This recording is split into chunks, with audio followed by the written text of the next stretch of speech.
a little bit better. So we'll see how all that works.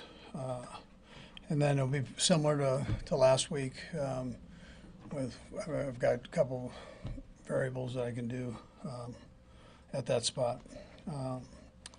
Anyways, we look forward to the challenge of playing the Browns. They're a good football team. Every team in this league, I mean, as we know, has a chance to win games. So that's the way the league's set up right now, and so we get ourselves ready to play. You don't care about records or anything else. I know they're well coached. I know Kevin personally, and he does a heck of a job. And his coordinator Schwartz, I mean, I've known for a long time, and Dorsey, Bubba. I mean, they're all good football coaches. They got good players, and so we got to make sure we have a good week of practice, going forward here. So with that, time's yours. Andy, I believe Butker is eligible to come off IR this week. You see him kicking in Cleveland this week? We're going to see how he does here. So he'll get a few.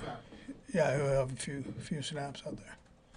Andy, of course. Or chances. I'm sorry. Go ahead. Of course, you're only looking at this game, but am I right to think this is the first time you'll ever confront a situation with 3 games in 10 or 11 days, and in some way, do you have to have that in your thinking somewhere? Yeah, that's a unique situation. You just have to manage it. It is what it is. So you make the best of it, and main thing is that you get your guys ready for the game, give them a chance to be ready for the game. They're going to do whatever you present to them. So try to help them out with that. But, right now we've got normal week right here, so we've got to take care of business for sure. Just another housekeeping kind of question with Hollywood. How close is he, and as far as maybe opening his practice window? Yeah, man. I mean, he's getting close. I mean, he's chomping at the bit to get back out there, and but he's got to visit with the doctors and make sure that he gets clearance there, and so. But I think I'd probably say he's getting close. I can't give you a date. I don't know a date on it, but he says he feels great. So. Andy, what's the plan for Steve Nelson? Yeah, let him get himself in shape, move around a little bit, and you won't see him this week. That's not what we're going to do. Be like the other guys that came in, give him a chance to kind of get their feet under him, and for sure, So he hasn't done anything up to this point, so let him get moving around. Pat's been, as you know, been sacked more this year than he has in his career and faced more pressure. How have you seen him adapt his game to that?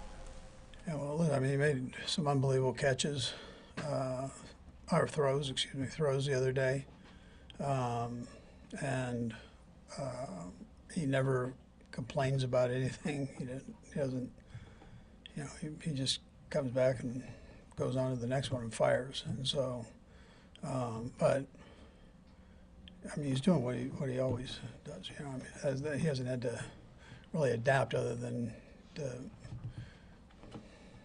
make the throw. And well, he was really good the other night, getting rid of the ball quickly and complete those passes. Yeah. Could he have done that earlier in his career, do you think? Yeah, I think he could have. Yeah, I mean, we didn't ask him to do a whole lot of that, but I think he could have. Yeah. When you guys go back and look at the film, when you grade those things out, do you like this was a coverage deal, this was a line breakdown, this was a ball where maybe Patrick held it too long? I mean, how does that mix go out? Has it been different this year than other years? We look at everything, so for sure. And I mean, he's had a little bit more pressure this year. Listen, he'll tell you, he'll be the first to tell you, they're spread all over the place. Everybody's had a piece of it, me included, calling the plays. So it's, I've got to make sure I adapt to the personnel and what we have and what they do best, and then everybody else has to do their job. And so I think everybody probably tell you it's spread around, on that. What type of challenge does Miles Garrett present, and I guess how much does that weigh maybe in a tackle decision, when you're trying to figure that out? Yeah, well, I mean, he's really a good player, probably a future Hall of Famer, I'd say. He's a dominant player, and we recognize that and respect that. He's going to show up though, and we're going to show up, and we've got to play well against him, and we have the capability of doing that. That's how I feel. So, we just got to, but we respect the heck out of him. Yeah. Andy, when you said Patrick never complains, I wonder if you could, it seems maybe obvious, but I wonder if you could maybe go a little bit deeper on that. Yeah, listen, he gets up and goes. You always see him, give me the next one. I mean, and that's how, just give me another one. I'll make it work here. So he doesn't, he doesn't ever get crazy with that stuff. So he's pretty good about it. Andy, this is a theme this year, but bringing in guys similar to Steven Nelson who didn't have training camp, didn't have obviously a preseason, what have you found that has been sort of the right balance of trying to bring them up to speed as quickly as possible, but obviously not put them actually in more danger, when you play the game? Obviously something you can't determine if something's going to happen with DJ, but obviously we saw, just the tightrope you're walking, I guess. Yeah. Yeah, listen, I mean, you have to listen to everybody and see, and particularly the kid, and see where he's at. And you kind of get to know him in that period of time and make a judgment on it and go with it. It's a sport where even the healthy guys and guys that have been with us from the beginning, they have a chance of getting hurt. I mean, that's all part of this. But to answer your question, we just make an evaluation on it with the different information from different people, but particularly the kid. Andy, when you pop up the film on the Browns defense, what are kind of the signatures of the Jim Schwartz style? Yeah, aggressive. He's got a really good blitz package. It's extensive, and then they mix it in with zone, so they can play single safety, middle zone, shell. I mean, he's got it all, and he dials them all up. You got to be sharp when you play against him. Okay, thanks, Dave. All right, good. Thanks.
You were really good against the Chargers, getting rid of the ball quickly.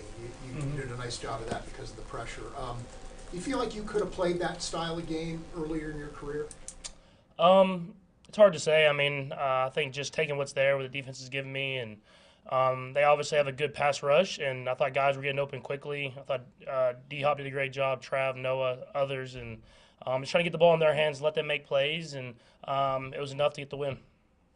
Patrick, when it comes to close games, you guys have been really good at it, especially this year. I don't know if it's like, what's the secret or whatever, but, you know, a lot of fans, when they watch the games, they get a little nervous watching it. But for you, how do you stay so poised and calm in those moments? And what's your message to fans who watch these nervous games? Yeah, I mean, I think when I'm not on the field, I'm nervous as well. So I mean, I've total confidence in our defense and everything like that. But it's just when it's out of your hands, it's hard to not be a little bit nervous. But I think in the moment when I get opportunities, I just try to execute the game plan, execute the play that's in front of me. Not worry about the whole entire drive, and then get us into position to score and win the game, and then rely on my teammates to go out there and win it. And so it's obviously a lot of experience has helped me keep a calm mindset in those moments. But we continue to work and get better and just find ways to win, and whatever way that is, we're good with it. What is the process of adjusting to pressure? Whether there's none of it, whether there's a lot of it, like in game, what's the process of feeling out how that's going and adjusting to it? Yeah, I think just trying to not take negative plays, finding the soft spots in the pocket, finding opportunities when you want to take shots downfield, and opportunities when you need to throw it underneath. And every game's different in this league. I mean, there's a lot of great pass rushers, and you have to just find spots where you can have quiet feet and can execute the offense the way it's supposed to be executed. So as part of your study, like were you studying Myles Garrett and his moves, for example, which way he like is that part of your study as well? Yeah, I mean he's just really good. So it's he's pretty much good at everything. So just finding ways to get the ball in my hands whenever when he's rushing, and then whenever we need to take shots down the field, just having extra ways to manipulate his pass rush, or have help with other two people blocking him and stuff like that. But they have a good defensive team. I mean, they have a good football team in general, but especially their defense. And it'll be a great challenge for us, and we have to go out there and play our best football to win. Almost quietly here, Xavier's had a nice few weeks. What have you sensed has been the difference for his production and his fantasy? Yeah, I mean he's getting better and better. I think he's just playing with such more confidence. I think it really started in Buffalo, and it's kind of kept getting bigger and bigger as we kind of went throughout the rest of this year. I think as like we said, as we're trading those deep passes and really show off his skill doing that, he's getting open. So just trying to hit him on some of those, but he's showing his versatility and how he's able to work underneath, catch the ball, get yards after catch and stuff like that. And I think he's going to continue to get better and better, which is going to help us going into the postseason. Patrick, obviously you're focused entirely on just this game, but in any way do you have to start mentally preparing for a stretch of 3 games in such a short span? Have you ever encountered anything like that before? No, I haven't in football. I mean, all you can do is focus on the game, at the practice that you have that day. I try to prepare my body all year long for this stretch. That's tailoring my workouts, it's tailoring how you practice and you prepare. And the coaches do a great job of taking care of us with the practice field. I mean, we practice hard as anybody, but they know how to kind of dial it back when we need it. And I think Coach Reid has a great plan going into it, so I'll follow that and focus on this opponent. And then as we go into another short week next week, and then one after that, I'll focus on those opponents then. What was it like when you first saw the schedule come out to see kind of this little layout here? Yeah, I mean, it's not like a good feeling. I mean, I'm excited to play on Christmas, to hopefully get back from what we did last year. But you never want to play this many amount of games in this short of time. It's just not great for your body. But at the end of the day, it's your job, your profession. You have to come to work and do it. When you go back and look at some of the pressures and hits that you've taken this year, there's lots of reasons for them happening. How many times have you looked and said, listen, maybe I should have done something different. I should have gotten rid of the ball quicker?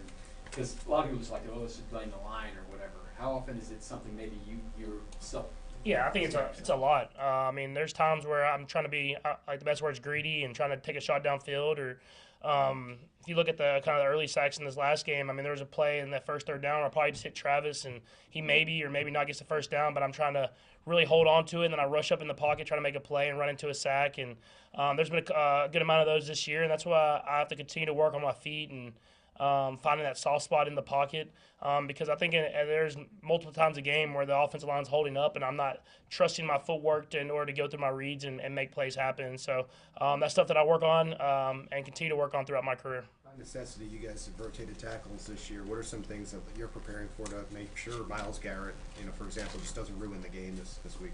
Yeah, I think you have to prepare for it as an entire offense. You have to give him different looks. You can't let him just pass rush over and over again. I mean, he won Defensive Player of the Year for a reason, man. He's going to win a lot of those matchups, and so we'll throw him change ups. We'll throw him different pitches that he can hopefully keep his mind racing. But at the end of the day, he's going to make plays happen. And when he starts to win reps or win certain plays, you have to not make him negative plays. Get rid of the football, even if that's throwing it away, and live to play another play. You guys are facing a team that's out of playoff contention, but it looks like they're still fighting hard. You know, they've beaten a couple of really good teams this year.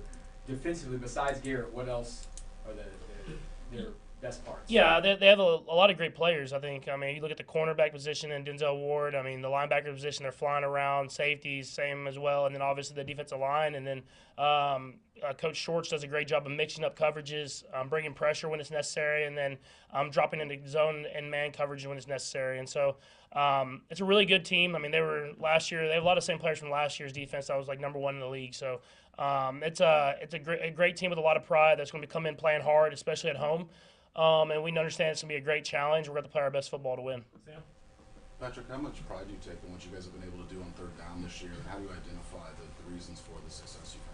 Yeah, I think just having a good game plan, guys making plays happen in big moments. I think you've seen that in third down and then end of halves and end of games. Is we guys have executed at a high level. It's just about having that same type of execution throughout the entire game, not just third down, not just into halves, but in the red zone and in the field as well. And I think that's where we're trying to get to, and we have to continue to work to get there.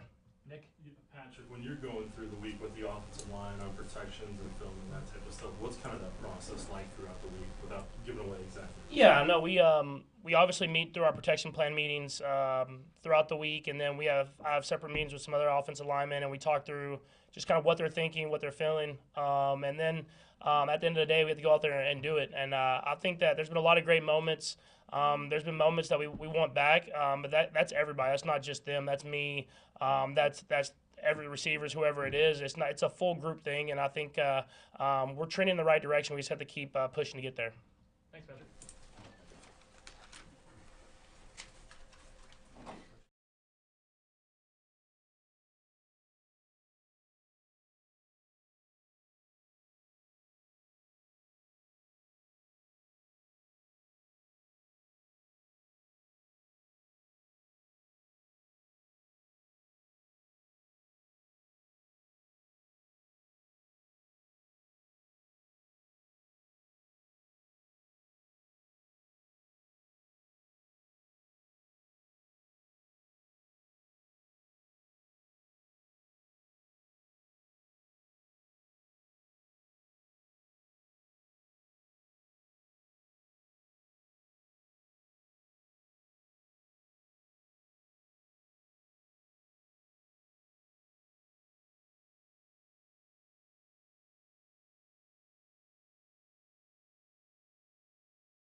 felt like finished the game a little bit stronger this time against the Chargers. Talk about how the defense is progressing and how you guys feel heading into Cleveland. Yeah, I think Coach Bass was real big this last week on one series at a time.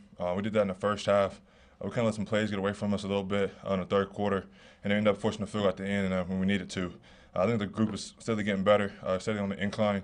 Some small things we can clean up, like penalties, stuff like that, giving them free yardage. But other than that, though, I like where we're at, I like where we're going.